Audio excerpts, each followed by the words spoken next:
Today is a bit of a special edition because I am very, very happy to be joined by Christopher Clover from Panorama. And with his rich experience, we are hoping that we can also cover a few other topics, talk about the history of Panorama and a few points maybe on the future of Marbella. Well, thank you so much, Christopher, for inviting us. Thank you for your invitation, Peter. We are very happy to be here. So I assume, we can assume that most of the people watching these videos are, of course, from working the Marbella real estate market, so they would probably know about Panorama, but maybe not all of them. So it would be nice to hear the story of Panorama coming directly from you. Well, first of all, we're a family company. And both of my children, Alex and Katinka, are working with me. But also my father was a real estate agent and actually founded the mother company and this company of Panorama in 1968. He bought an international real estate agency. In 1970 we opened our office here, which makes us the longest established real estate agency in Marbella. We are the first international real estate agent in Marbella, and we were the first real estate agency to bring charter flights of American clients to the Costa del Sol and to the Marbella area. But also my grandfather was an agent. He opened his first office in Chicago in 1904. He was also a golf course, one of the pioneer golf course developers in the United States, and a builder. And then when he retired in 1952, he opened an office with my father in Charlottesville, Virginia, which is where my father and mother moved to in the early 40s. And my father specialized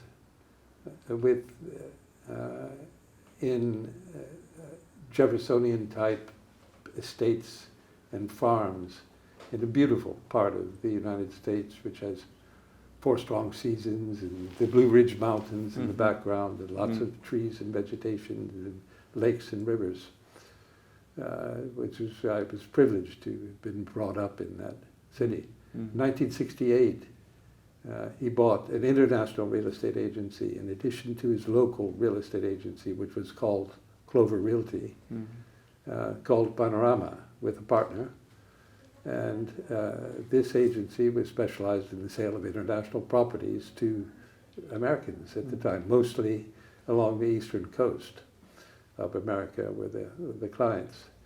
Properties in Mexico and the Caribbean. And then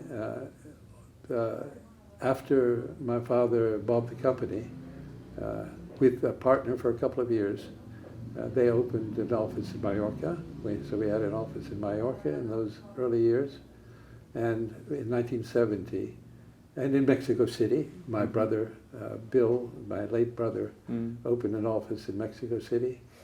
And my father opened an office with his people in 1970 here in Marbella, basically to receive American clients who were coming in.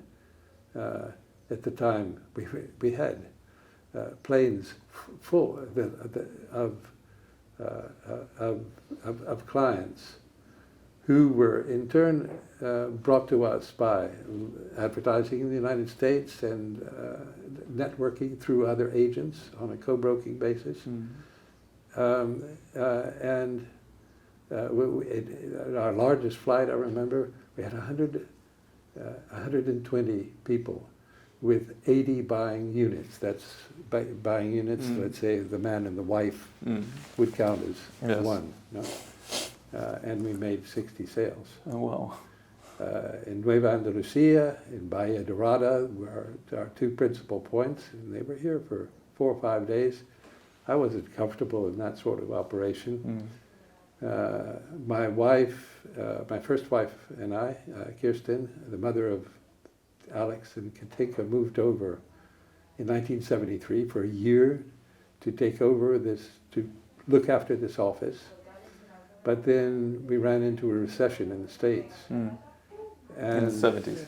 In 1974. Yeah, that's I mean, we were here in crisis. 73. I remember the day I arrived because it was my birthday, I see.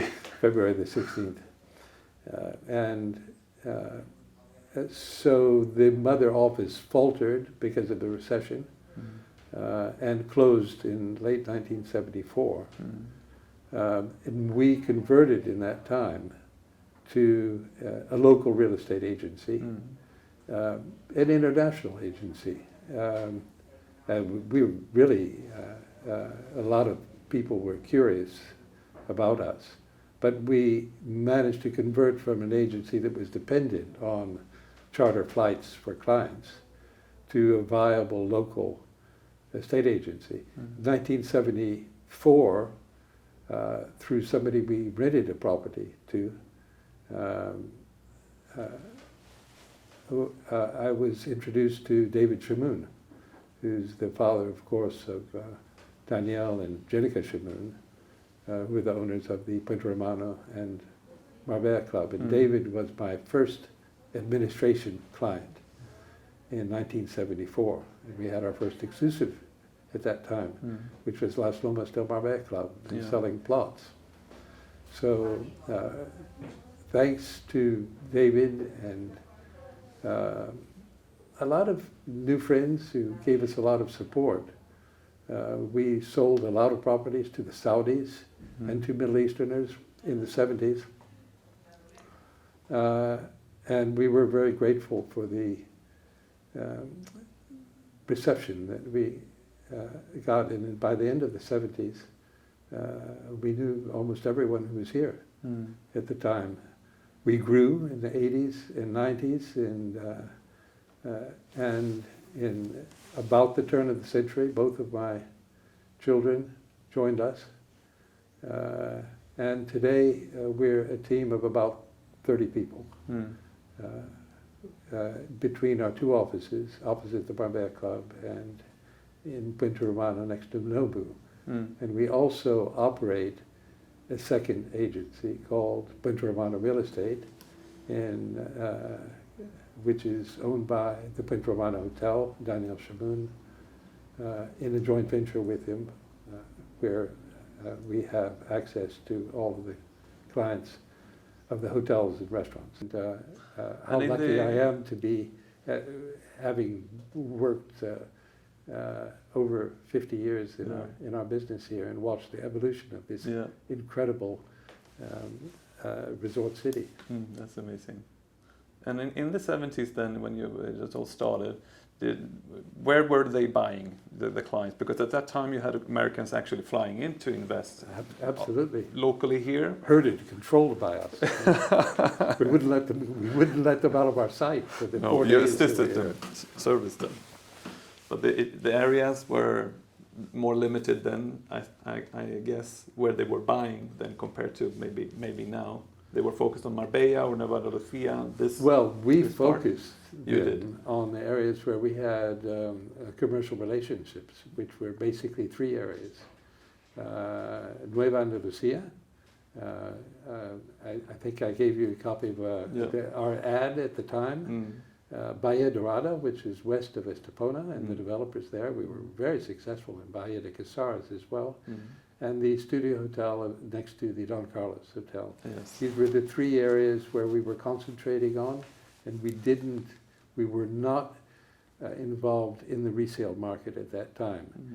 But we evolved to being resale specialists, which we remain today.